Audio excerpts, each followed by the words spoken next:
Halo teman-teman, ini adalah terjemahan Urdu Freethinker. 5 doa harian atau sholat adalah salah satu pilar Islam. Muslim diwajibkan untuk berdoa 5 kali sehari yang waktunya ditentukan oleh posisi matahari. Fajar ketika matahari terbit, duhur ketika siang, asyar ketika sore, maghrib ketika matahari terbenam, isya ketika malam. Ketika melakukan doa-doa ini, Muslim membaca ayat-ayat Quran, mengucapkan kalimat syahadat yang merupakan pernyataan iman, mengucapkan takbir, Allahu Akbar, yang artinya Allah Maha Besar, sebelum sujud, membungkuk, dan berdiri lagi. Mereka juga mengucapkan pujian kepada Allah dan lainnya. Ini adalah ritual yang berulang, walaupun ayat-ayat Qurannya bisa diganti pada setiap doa. Ini adalah tindakan pengulangan dan menjadi kebiasaan. Sujud, membungkuk, memuji, mengingat Allah sambil menghadap Mekah. Namun yang menarik adalah Quran tidak menyebutkan sholat 5 waktu, tetapi hanya menyebutkan 3 berdasarkan nama, yaitu sholat fajar, doa subuh, sholat wusta, doa tengah, dan sholat isya, doa malam. Tetapi tradisi Islam dalam hadis dengan jelas dan panjang lebar menyebut kewajiban sholat 5 waktu. Jadi bagaimana penjelasan perbedaan antara Quran dan hadis ini?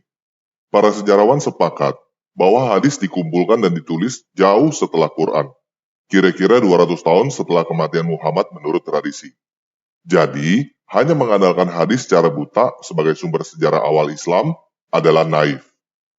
Hal yang menarik untuk diperhatikan adalah tradisi Yahudi dalam Talmud dan Mishnah menyebutkan 3 doa harian yang wajib dilakukan oleh orang Yahudi yang taat, yaitu Syakarit, pagi, Minsyah, sore, Ma'arif, malam. Jadwalnya identik dengan yang ada di Quran.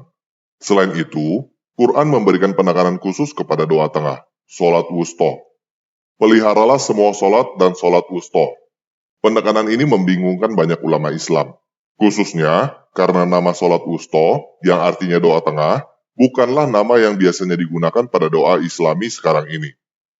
Ibnu Katsir berusaha dengan keras untuk membuktikan bahwa sholat wusta adalah sholat asyar yang ada sekarang ini, doa antara siang dan terbenamnya matahari. Dia berulang kali menekankan hal ini dengan mengutip Nabi Muhammad pada beberapa kesempatan. Beberapa ulama lain juga menekankan pentingnya doa ini, seperti Maududi yang menyebut doa ini istimewa, dan Al-Tustari yang menjelaskan bahwa doa ini dikhususkan oleh Quran karena doa ini mempunyai karakter khusus.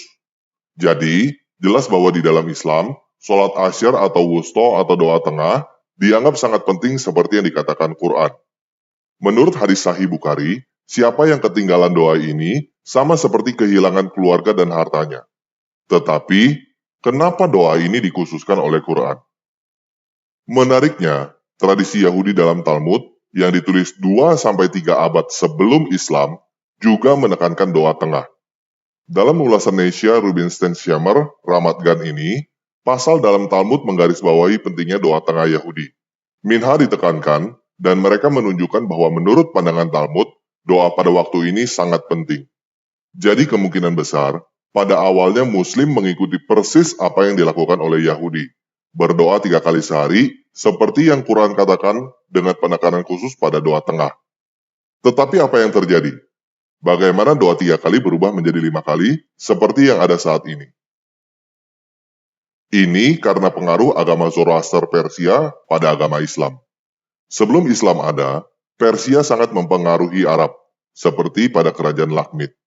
Pengaruh Persia ini dipercepat dengan munculnya dinasti Arab.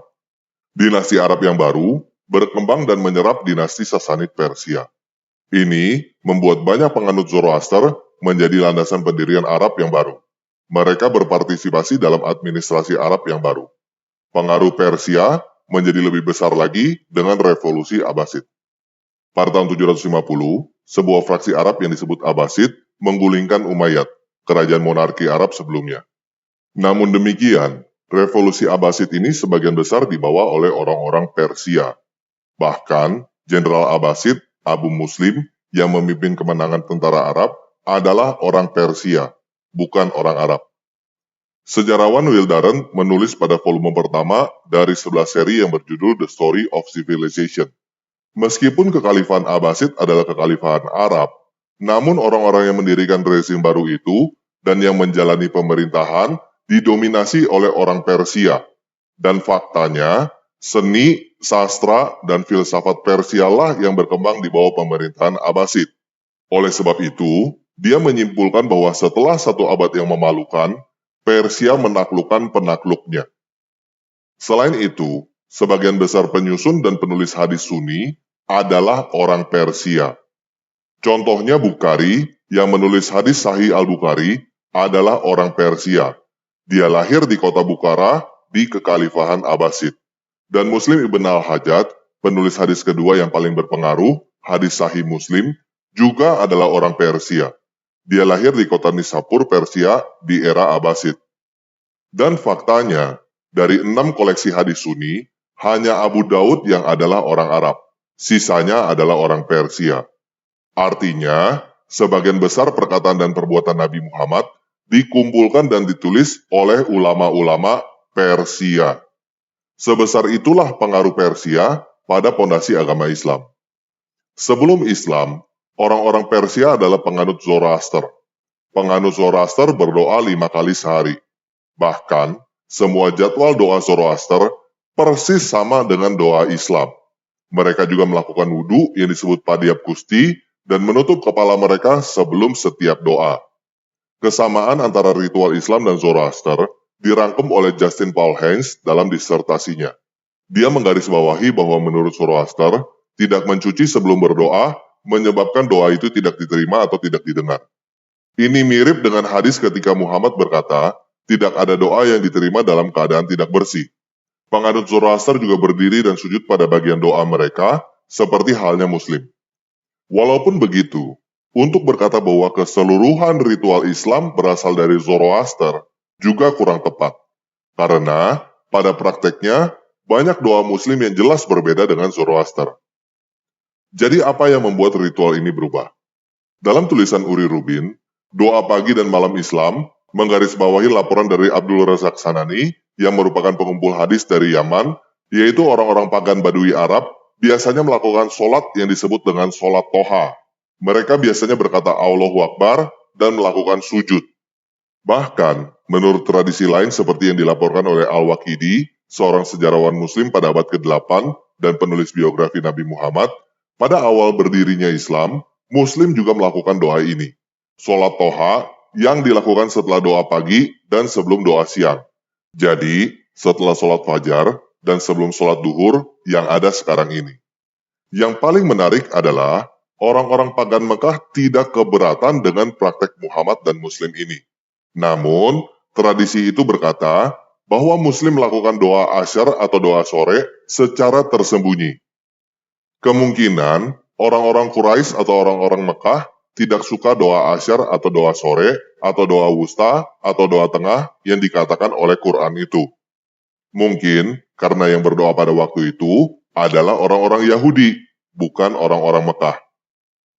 Tidak ada yang bisa memastikan hal ini. Namun jelas bahwa penyembahan Muslim sekarang ini, sholat yang berkata Allahu Akbar dan sujud berkali-kali itu, adalah praktek doa yang biasa dilakukan oleh agama pagan Arab saat itu. Perbedaannya, hanyalah orang-orang pagan itu melakukannya pada waktu yang berbeda. Walaupun demikian, perbedaan itu tidak mengubah apapun karena doa ini masih merupakan bagian dalam Islam. Hal menarik lainnya adalah pada saat ini, sholat toha atau doa pagi juga disebut dalam hadis Sahih Al-Bukhari. Nabi Muhammad menyarankan para pengikutnya untuk melakukan doa ini. Dengan demikian, doa ini dianggap sebagai doa tidak wajib sampai hari ini. Ada beberapa hal yang bisa diperdebatkan di dalam video ini, dan bisa dibicarakan dalam forum akademis. Saya tahu itu.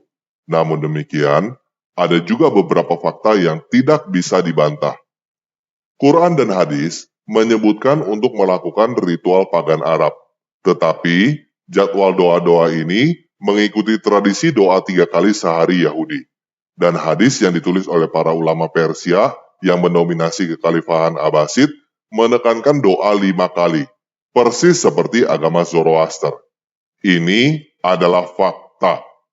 Islam yang ada sekarang ini sepertinya adalah campuran dari beberapa bahan baku. Apakah semua ini hanya kebetulan? Silakan kamu yang membuat kesimpulan dan tulis kesimpulan kamu pada kolom komentar di bawah video ini.